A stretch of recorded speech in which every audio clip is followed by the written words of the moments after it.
PJ? Yes, go ahead. Great. Chukma, hashlaka chukma. Sahochifua ihuitana, chukasha, michichata saya. Gabrielino Tongva, Ogla Kot, Yagnimako, Apisahanshi, Bika Natoka, Hashimano Lili. California Nitak Hatak, Aprihoma Ayopa.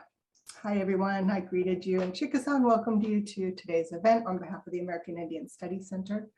My name is Shannon Speed. My Chickasaw name is Ihuitana, and I am Chickasaw and Choctaw by descent and a citizen of the Chickasaw Nation.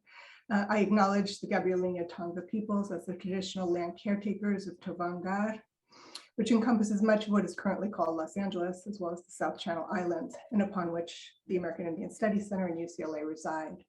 As a land grant institution, we pay our respects to the Honu Kritam ancestors, Ahi Hiram elders, and Eohingim, our relatives and relations past, present, and emerging. Happy California Native American Day, and thanks to you all for joining us for this special California Native Poetry event. I'll now turn it over to our wonderful events coordinator, Pamela Peters, who will introduce our honored guests. Good afternoon, everyone. My name is Pamela J. Peters. I am the Operations and Event Coordinator of the UCLA American Indian Studies Center. As a Dene woman living here on Tovangar, the original home of the Tongva people, I feel it's important to also acknowledge my tribal relatives as the original people of this land. And I also understand that I'm a visitor here as my homeland is a Navajo Nation. I too would like to pay my respects to the Tongva ancestors, the elders, and all relatives, relations, past, present, and emerging. Welcome to this afternoon's event of California Native Voices Through Poetry. Since 1968, California has celebrated the rich cultures of California tribes every year on the fourth Friday of September. There are more than 109 federally recognized tribes nations in California, plus many more who are not federally recognized. The state holiday serves not only to recognize tribal people, but also expand knowledge of California tribes, cultures, histories, and heritage. UCLA American Indian Studies Center is delighted to commemorate California Native American Day by hosting today's Zoom poetry event featuring two wonderful Northern California poets. Today, we represent this event not only to showcase the work of these two poets from California, but to also celebrate and learn about the rich culture of California tribes. This event is about participation, providing a platform where viewers like yourself can hear about the remarkable work two talented poets do to preserve their culture and learn about the tribal people of California through their poetry. I'm excited to share their astonishing poetry. First, we would like to start with our poet, Dr. Melissa Leland. Thereafter, I will introduce our second poet, Tabitha Smith.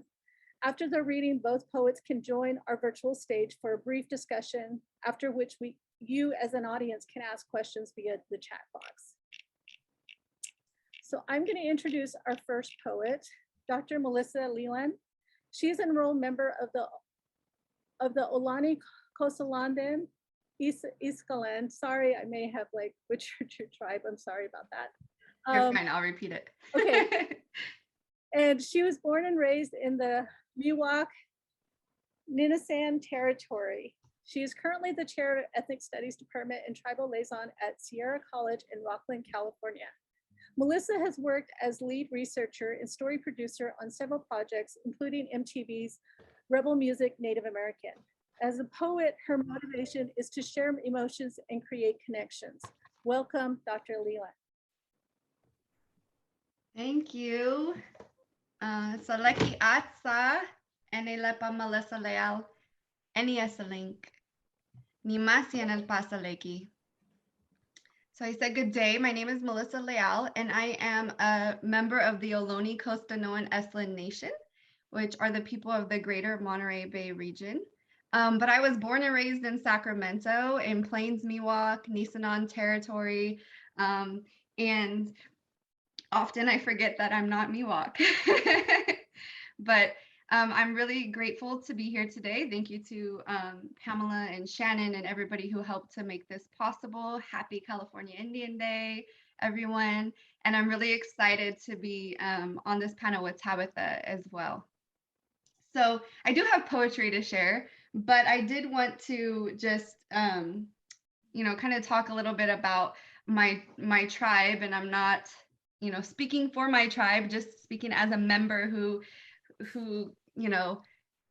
can see the wonderful things that our tribe is doing, but also the struggles that come with being a not federally recognized tribe. So that's one of the biggest parts, is that we are not federally recognized. And California Indian Day to me is really special because they said we were extinct. They said our language was extinct. All of those things that those anthropologists have said about us. But yet I'm here on California Indian Day, speaking words in my language and here with you. I want to acknowledge, I believe my tribal chairwoman is here as well. And she's worked really hard on lots of issues for our tribe, language revitalization, trying to get, space and land and a place for our tribal members to come together, as well as protecting our ancestors and our sacred sites. And so my first poem is actually about, as an academic, and when you do language revitalization, you have to go into all of these museums and these archives, and we see boxes and boxes of stuff, but also boxes of our ancestors, right, of our people. And we know that some of these institutions still hold on to our ancestors. And so this poem is called Within This Box, and it speaks to these concepts. I breathe air of generations. I feel from within this box. My bones as old as trees, thrown around and numbered like rocks. I am from within this box, yet my soul can't be set free. This box, within this box, I become bad medicine. My worth and the spirit I have cannot be touched from within this box. I reside alone, without my loved ones, intermixed with pieces of souls that breathe, feel, and cry from within this box. I have no name within this box. I am a number or a plot. My remains yearn for dirt of my mother, for roots and flowers to grow within me, for abalone shells to frame my final resting place. I do not rest from within this box. I am not a part of creation from in this box. I have not seen light. I have not heard a voice. I have not felt a touch from within this box, like a basket that begs to be used or a song that yearns to be sung. Do something with me, hold me, touch me, learn me, and let me escape from within this box. So I wrote that poem a long time ago, and I think it was, we were doing some work at the UC Davis campus on NAGPRA, and it just spoke to me, this idea that our stuff and our ancestors were just in boxes, just kind of sitting there, and then going to archives. And actually, I accidentally left one line out of the poem when I was reading it right now, but there's one that's like, says, "Sing me home." And so I witnessed people singing to these boxes. And for me, it was several years ago, it was very powerful. And so that was my first poem that I wanted to share. The second poem that I would love to share is called 25. And so if any of you have read Decolonizing Methodologies by Linda Tehue Smith, you'll know that she puts 25 ideas for decolonizing projects for research, right? And so I had the opportunity to, a group of students came from Aotearoa, or from New Zealand, to UC Davis, and I was asked to help with the welcoming. And so because I write poetry and I'm not the best singer, I wrote this poem, and it's called 25. And it's really just a way in which I was connecting myself as a coastal California Indigenous woman with, the Maori people in Aotearoa, with the 25 projects. If I am ever blessed with the gift of childbirth, of creating life within my life, Through the pain, I will remember my ancestors. I will hear them whisper in my ear and hear the names of all who came before me and all who are yet to come. Those that share my blood through blood and those that share my blood through ceremony. I will name that child Salmon, Kilinai in my language, in their tongue, what was spoken before we called this place what we call it now. Salmon will be born a survivor, a resilient reminder of resiliency itself. Before they came and saw and named and claimed, we were like the salmon, connected in ways that we only understood through prayer. Salmon, our brother, our sister, our existence, travels back and forth and round this island, returning over and over again. Salmon will give testimony and tell stories that haven't been heard in hundreds of years. We will celebrate survival by the water, next to a mountain, under the moonlight. Our songs will indigenize the earth as we intervene in a process of destruction. We will dance for renewal and speak to revitalize what may have been asleep. We will come together to make decisions, democratizing as a collective, networking in an effort to protect our agency.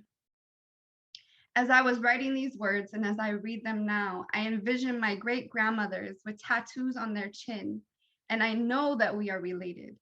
We are as close in spiritual DNA as we are to Kilinai. The only thing separating us is water, or rather, the water represents a bridge, a fluid that rushes back and forth, not much different than an umbilical cord, keeping us both alive. Sharing in the same life force, men and women and the powerful in between, gendering us as we were meant to be, reframing our societies to look and feel like they once did, negotiating our discovery, and restoring our love for life. So, just an aside to that, I found out that, well, I was pregnant a couple months after that, and I ended up having a boy, and I did not name him Salmon. I actually named him Emiliano, which is like ocean, in or at the ocean in Esselen. So he's still got a water name, but definitely something that spoke to me there. So let me see. The next poem that I'm going to share is titled Something Inside is Broken. And I actually wrote it because I was asked to do some poetry for the opening of a play titled Something Inside is Broken, which was done here, well, in Placer County, was created by a group of people, and it kind of tells the story of what happened, you know, during the gold rush in that area. And so I was inspired by that play, and so this is the poem that I wrote.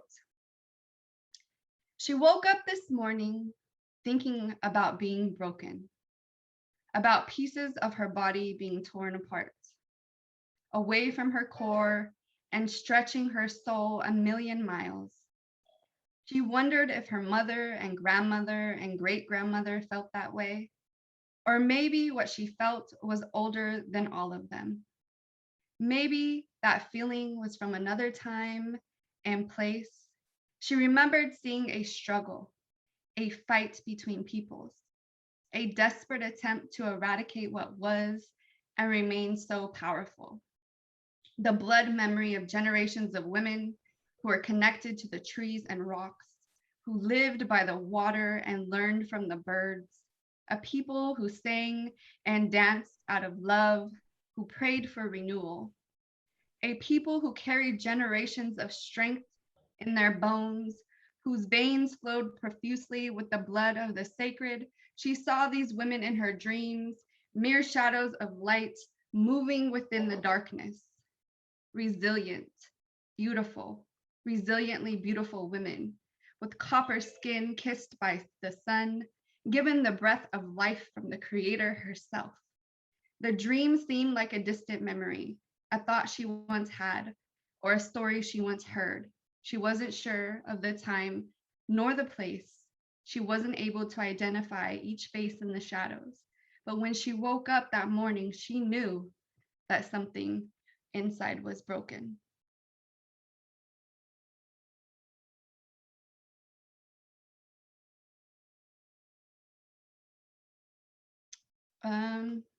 I think that trying to like feel what is speaking to me. And so the next poem is speaking to me. And, you know, we're all talking about missing and murdered Indigenous women. We are talking about and seeing on social media the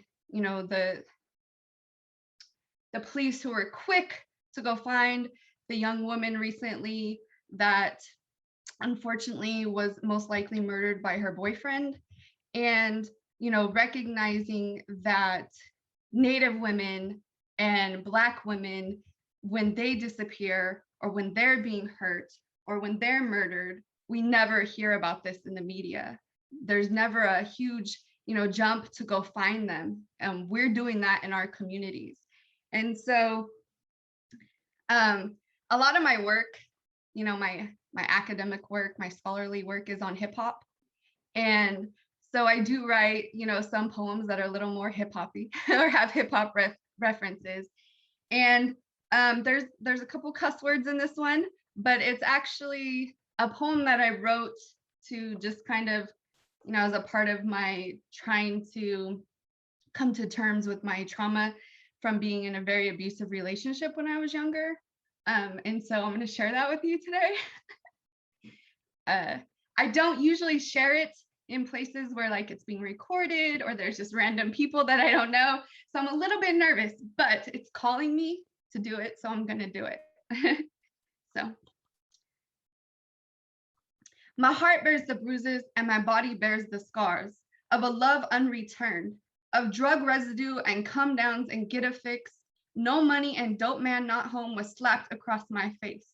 Tied around my neck, my home reminisced the trap, but this queen wasn't introduced to the stove, just to the wall and to the floor. When her face abruptly met the sheetrock and concrete, I didn't say, "What's up, hello?" I said, "Please, no." Her pretty ass walked in the door and met strangers who disrespected and rejected the fact that she put the food in the fridge and the roof over their lost heads, and often the smoke in their lungs, not by choice, but by marriage, not married to the money, but married to a man that loved dope more than himself, and man, I swear I love her, as he hit her with a pole. Because she was a trap queen for a dope fiend. She made money to make him high. No glamorized, no Lambos or Raris, just weak ass apologies. I'm sorry. Because bitch better have my money was a better anthem. At least the lyrics rang more true, no matter how kind she was, how hard she worked to provide.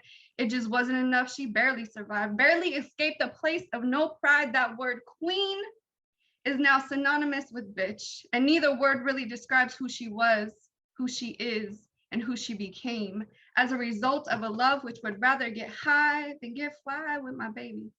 Because we can catch a beat and gig, but while you all smile and enjoy the music, I was catching a beating. No glamorized, no crown on this queen, just misery, pain, and bad dreams. Thank you for letting me share that. And because I don't want to leave with sadness, right? I am going to share one really short one that I wrote when I was pregnant, and that it's just really short. It's kind of to my son and to my feelings of being pregnant.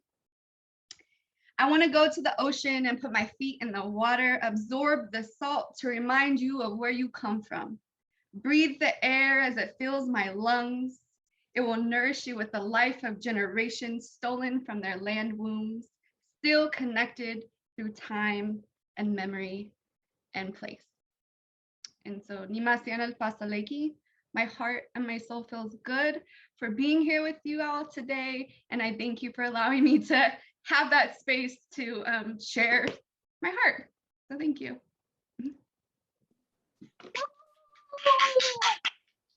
Thank you, Melissa, very much for sharing your beautiful work. I think it's resonates with a lot of women. And I think that you are very strong and very passionate, and you persevered so much. And I thank you for opening up your soul, your work. Thank you. Our next poet, I'm going to do a introduction of her work. I mean, introduction of her through her bio that I'm going to be reading. Tabitha is an emerging poet writer from Sacramento, California, and is an enrolled member of the North Fork Mono tribe, Eagle Clan, on her mother's side, her grandmother's side, I'm sorry. In addition to Konakau, Mayadu, and Waialaki from Round Valley Reservation on her grandfather's side. I'm going to have you repeat that because I feel like I said it wrong, but going back to her bio. She attended American River College and San Diego State University studying astronomy and American Indian Studies. Her pieces have been published in several editions of News from Native California and highlight topics relevant to the contemporary California Native experience. Tabitha works as an administrative professional, provides mentorship within her local Native community, and creates traditional beadworks, which I would love to see. She currently resides in San Diego, California with her husband, Jason, and dog, Coda. Welcome, Tabitha. Manahu, sao away tukas, sao yabano, that is hello, good afternoon, and happy fall, everyone. I am Tabitha Smith, and I would like to, first of all, thank UCLA and all the organizers for inviting me to speak before you today. As Pamela had mentioned, I am from the North Fork Mono tribe on my grandmother's side. I am also Konakau, Maidu, Wailaki on my grandfather's side, and I'm also Malaysian on my father's side, which is a part of my identity, which I'm still learning about. But I'm thrilled to be a part of this event today that aims to elevate Native voices, and not just on California Indianday, but every day. I would also like to acknowledge the beautiful Kumeyaay people, the Ipai and Tipai, whose land I currently reside on here in North County, San Diego. Like many, I too am still learning about my traditional language. I do my best every day to use it at every opportunity I get. I know that in the North Fork Mono tribe, we have less than 25 fluent speakers. And with the passing of each beloved elder, that situation becomes more critical. I would like to thank some of my relations and who are language speakers and learners from all tribal nations, as this work is so vital to our culture. And I encourage everyone to find ways to participate in these language programs. One word, one phrase, learned at a time, help strengthen our connection to our culture and our land, and even each other. Words are very powerful. They carry knowledge and evoke emotion. Reconciling thoughts and feelings as a California Native woman became the catalyst for my own writing. And this collection of poems I'm reciting today were created to help dissect my own complex emotions, push through obstacles, elevate, and inspire. And I would also like to acknowledge Melissa. Thank you so much for sharing those words. As a poet, I know how deep some of those thoughts and feelings and emotions and reflections of our own life are within them. And thank you for your bravery today. One of my first introductions to my culture was actually through the art of beadwork. When I was 9 years old, one of my aunties rounded us up one summer and taught us how to make a loom, then design a pattern and bead on it. Her and my mother would tell stories of their summers spent in North Fork with their grandmother, my great-grandmother, Tahabni. Important lessons like patience, utilizing the daylight, knowledge of tribal colors and designs filled our days. I instantly fell in love. In the fast pace of city life, beading forced us to slow down and be intentional with our time.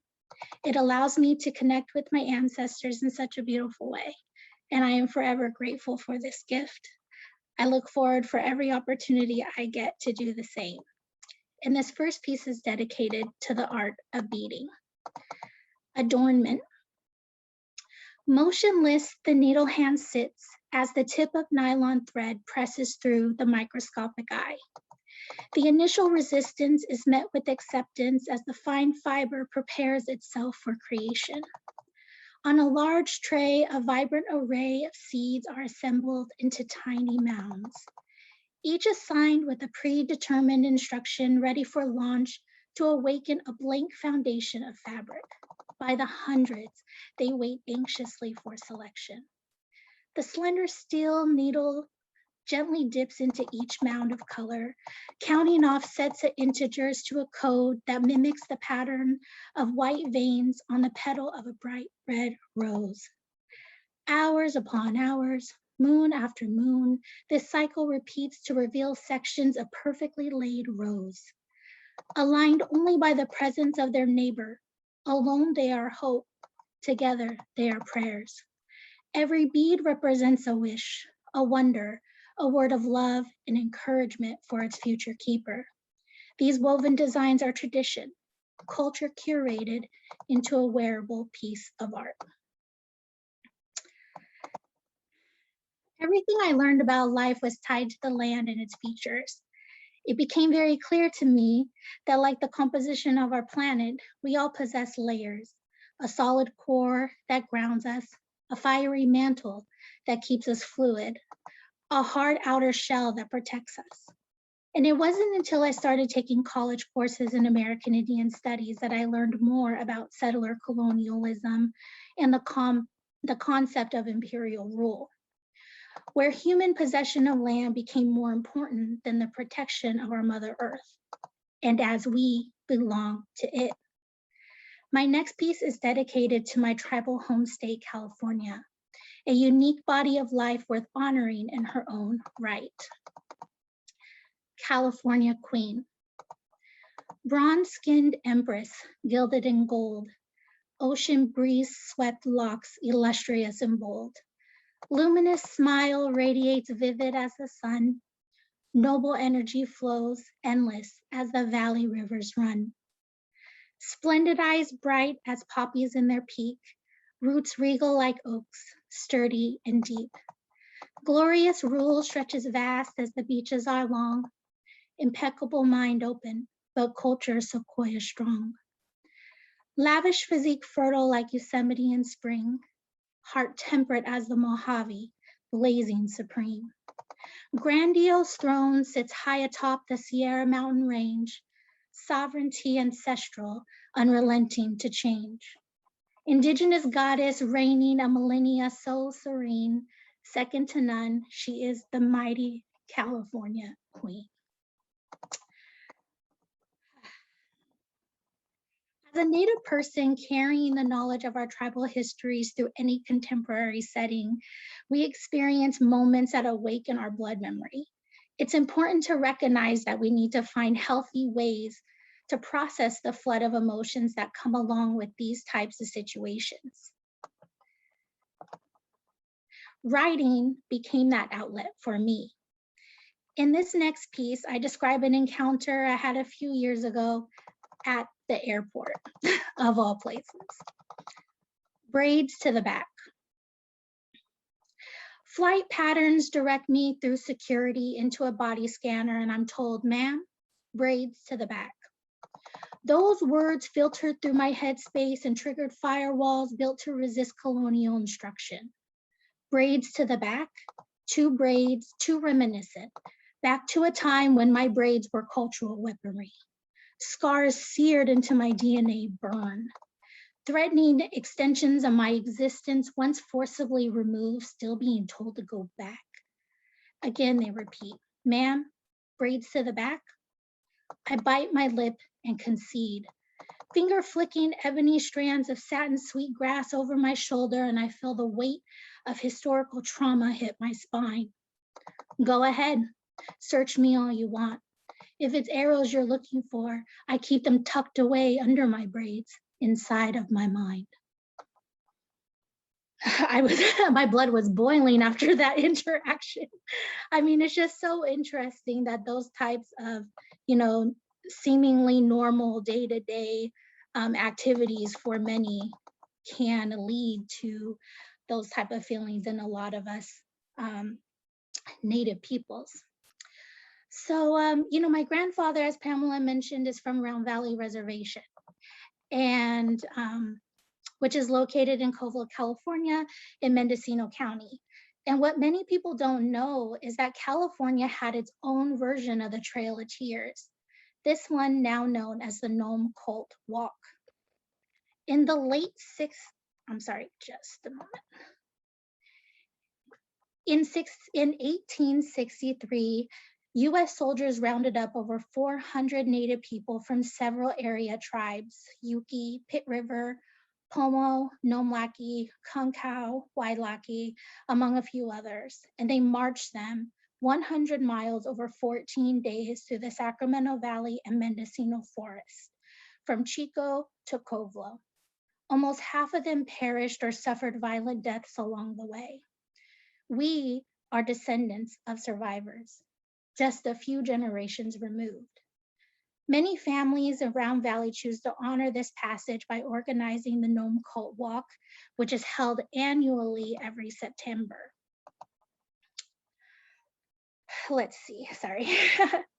And they use it as an opportunity to reflect upon the resilience of our people. You see, these things are not taught to the general public, and they become erasures of our history. However, I would like to thank all the educators that are working diligently to teach California Native history in our schools and ultimately provide support to our Native youth through this process as well. My next piece is dedicated to this journey and these histories that often go unknown. Truth always has the last word. I beg to differ that history tends to favor the victor. For truth, as sure as summer shadows are short, will always prevail. Tall tales maliciously formulated from hot dust amid chaos linger, suspended in time as relics of pride, unrelenting to the acknowledgement of true defeat. With no survivors to speak of the atrocities left by war waged against the people, the conqueror returns from battle as a martyr, rather bloodstained as a monstrosity. Decades may pass before someone who cares enough about the plight of the fallen realize that the heroic pieces of this fabled puzzle do not fit the storyline. And in the blank spaces between the serrated edges lies the truth. There are so many of these types of California Trail of Tears. Like they mentioned before, there are well over 106, just under 160 tribes here in California, each one with their own story of these kinds of atrocities. And when they're not taught to the general public, we face issues of erasure and not being seen and feeling invisible. And that could lead to a lot of issues that, this intergenerational trauma that we see in our Native communities that lead to situations and topics that Melissa had touched upon earlier. We have missing and murdered Indigenous people.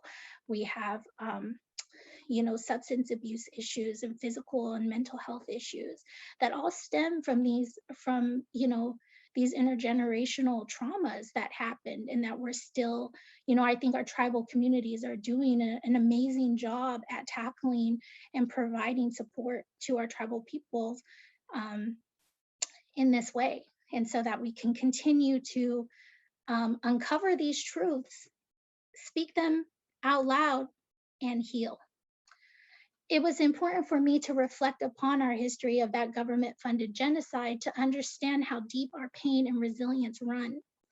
This next piece is dedicated to that struggle and our continued fight for survival. Blood ties and battle cries. My spirit connects genetically to the soil upon which my ancestors' blood was spilled. Its roots nourished by the tears of too many mothers who had to relinquish their flesh back to the earth mother that birthed her people.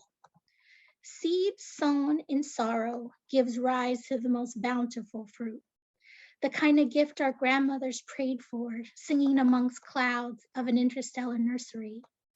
not yet coalesced into particle, but somehow powerful enough to permeate dimensions, calling out to all warriors to rally the troops. Whispers within dreams of water, my heart is watched anew.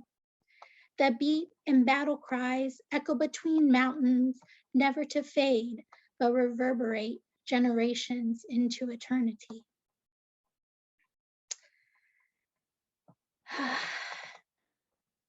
So just reflecting a little bit upon my grandmother's tribe. I'm from the North Fork Mono tribe, Eagle Clan.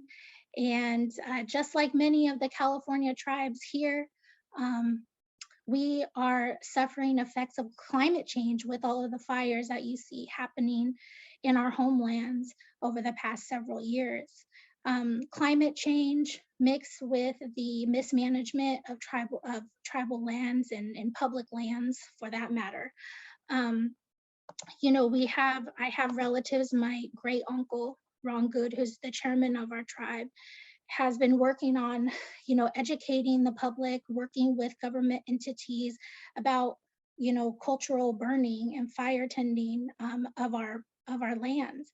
And, you know, a lot of people know now that fire, you know, fire used in a responsible way is very healthy for the earth. It helps her regenerate and provide, you know, nourishment for our medicines and our, you know, everything that grows in such a good way, and even helps provide, you know, healthy environments for our watersheds and the water, which we call the paya. So there are a lot of different tribes that are working with public agencies and us also being an unfederally recognized tribe. These government entities still recognize our sovereignty. They still recognize that we've been here since time immemorial, that we've been doing our best to be, you know, to take care of being stewards of the land of our areas. But, you know, we run into issues of access, you know, and I know that is a lot of many issues that a lot of California tribes face as far as access to their sacred lands, access to trails and areas where we go to gather, and being able to gather healthy plants, you know, healthy, you know, being able to take care of them from the cycle, you know, from the time that they come up, from the time that we, you know, burn them down and they regenerate, you know, all of that whole process that takes sometimes years, months and years to do. There are many steps that are skipped, you know, and with the mismanagement of the lands. And we see now that coupled with the effects of climate change are leading to these massive wildfires that are decimating our lands. And so my heart goes out to a lot of the tribal nations that are suffering and that have suffered from the effects of these. And I just encourage everyone to continue to vote with your dollars, vote. They count on us to not be aware and to not care and think that our voice doesn't make a difference, but it does. So please do what you can, look at your own life and make differences that, you know, make you less reliant on fossil fuels, and get involved. And I look forward to the day that I'm a little bit closer to home and can participate myself. But in the meantime, I want to thank all my families that are out there doing that work. Just a few more pieces here. You know, since time immemorial, humans have looked towards the sky for guidance. Intrinsically, we've always felt a connection to the stars because it is said that they are spirits of the old ones. For their mystery and their magic were reliable enough to be utilized as maps to formulate calendars and even predict the future.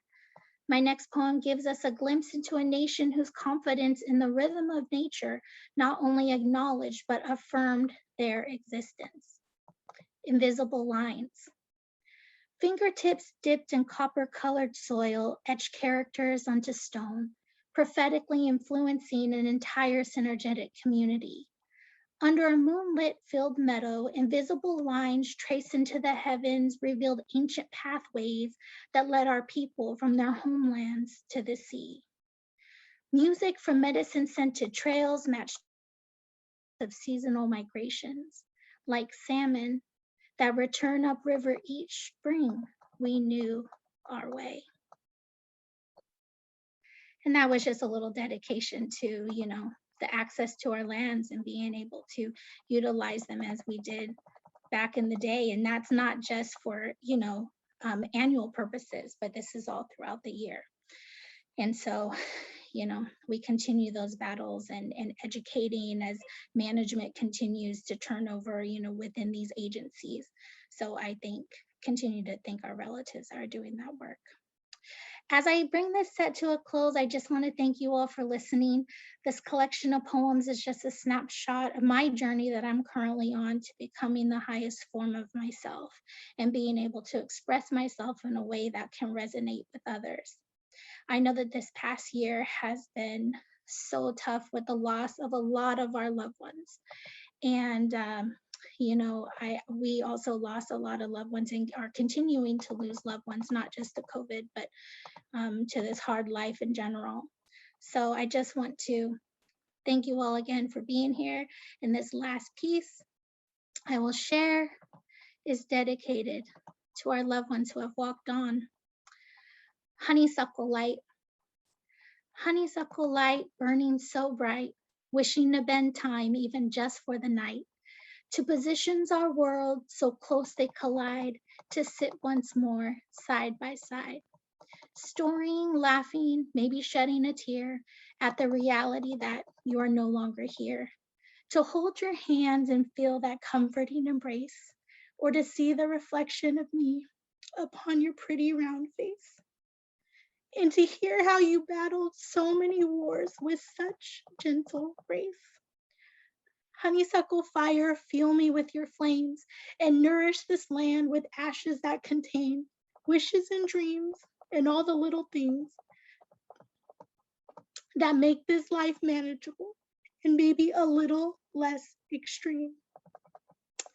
Manahobu, I apologize for getting emotional. That was dedicated to my grandmother who passed last year. So thank you for letting me share my words again, Manahobu. And happy California Indian Day.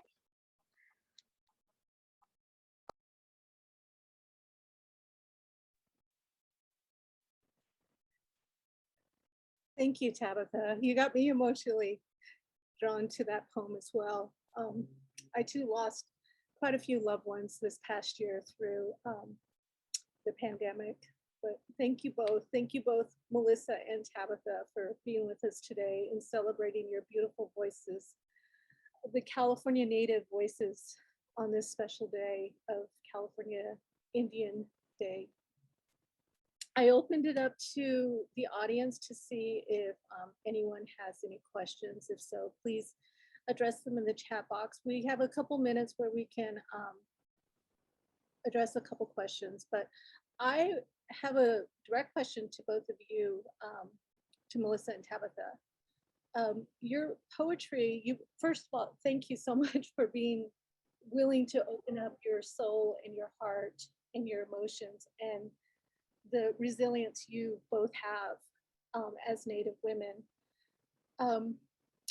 You both talk about bodies as a site of trauma, but also as strength and resilience.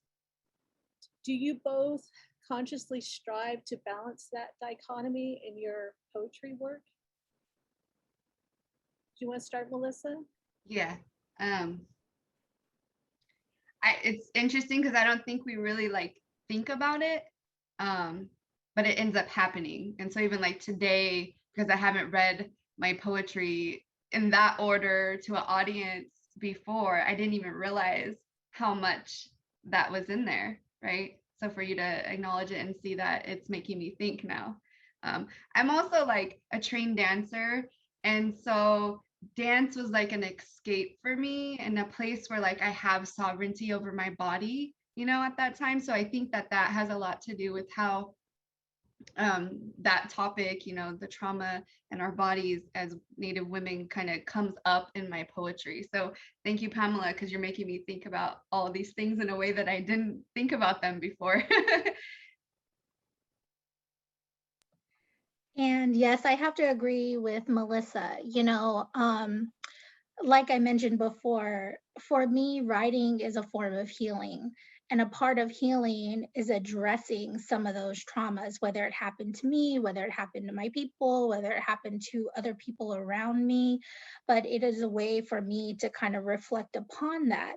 Now, a lot of people say that, especially now, right? There's so much in our world that is outside of our control. But reflecting on the things that we can control is how we take our power back.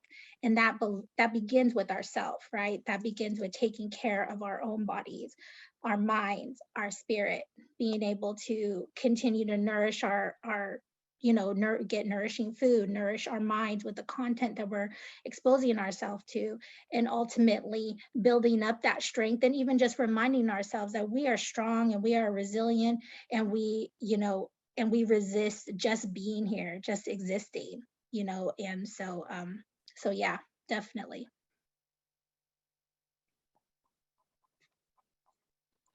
Can you both share like any poets that influence your body of work that you do as a Native poet? We'll start with you, Melissa. Gosh, like as a young person, I was really like into like Maya Angelou and like a lot of the Black women poets, to be honest, when I was younger, right? Because I didn't really have access to Native women poets. So and I would also say that just like music in general was more of an influence to me than actual poets were.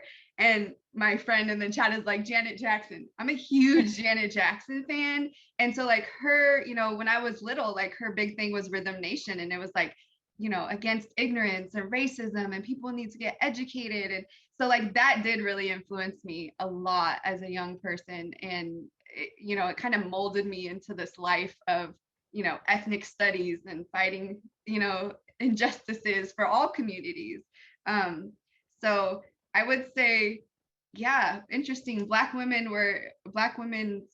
writers, singers, rappers, poets were very much influential on me until I got older. And then I began to see more Native women like in the media and be able to access, material by them. And I just think it's beautiful to see everything that's going on right now with, what's going on in the media and the things that our kids have access to, and that, someday my son can pick up a book, of poetry by Tabitha, right? It just makes me so happy. So thank you for that question. And again, I'm going to, piggyback off Melissa. Maya Angelou was one of the first poets that I was really introduced to as a young person. I just love the way that the simplicity of the words, right? So like they say with science, if it's too wordy and there's too much going on, then you don't really understand it yet. Until a way that you can boil it down to the bare bones and be able to get to the meat of the issue. So that's what I loved about Maya Angelou. And she spoke about, traumas. A lot of her words and a lot of her work comes from the traumas that she experienced, that her people experienced. Now, as I'm older, and I actually didn't start writing until I was older in college. But being, exposed to writers like Joy Harjo, who is currently on her second term as a U.S. Poet Laureate, and being able to have many books. And she kind of crosses the spectrum into music also, like Melissa had mentioned. Art is a fluid form. And I find myself, getting influence from beadwork and from other types of art, music, painting, the medium. And I think social media really has exposed us to a lot of other Native writers who are out there, maybe unpublished like me, to an extent, but I mean, you see their words and they're so powerful, and just I get a lot of inspiration from them as well, because also they're a reminder and a reflection of who I am. I didn't go to school to do this. I just know that I had a lot of pain and a lot of emotion that I needed to get out.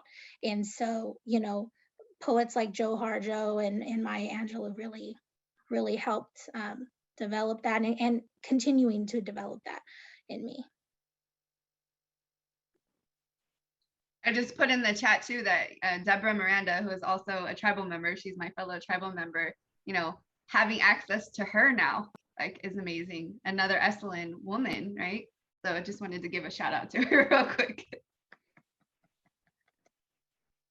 Well, I think the fact that you guys said your influences were a lot of different women of color, especially African-American women, it was one of my passions, especially really highlighting Native voices, especially Native women's voices, because we are not heard enough. And there's quite a lot of powerful poems, as we witnessed today with both of your work.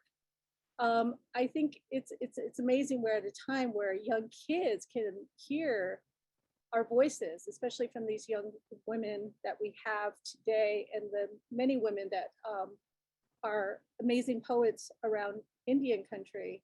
And that's why I like to do events like this, to really highlight and share and really advocate for the amazing work that you guys do. So thank you so much for your time. I'm going to have Shannon Speed also address closing remarks. And then I just personally want to say thank you both so much for the amazing work that you shared with us today, and especially as we commemorate California Indian Day, which I don't think a lot of people know that it's a state holiday. And so I want to continue to do this and share the remarkable voices that are here in California. So once again, thank you. Thanks, Pijin. I don't have closing remarks other than to say Chukmashki. Thank you both so much for being with us today to help celebrate California Native American Day, and for bringing your powerful, moving and inspiring words. It was really a beautiful event, and I appreciate you being with us today. Happy California Indian Day, everyone. I just want to give you also the opportunity, which I forgot to mention earlier. If you want to plug your social media sites so people can follow you and share more of your work, if you want to start, Tabitha, and then Melissa. The best place to reach me is on Instagram right now. My page is under tabstar99. And you can find me there until I continue to develop my work and see where it leads me. But I just want to say Manahobu to UCLA, Pamela, and everyone else, and Melissa, your words are beautiful. And to all my people that are out there listening, I just want to say Anosana I Ono Amayani. And that is, dream it, then do it.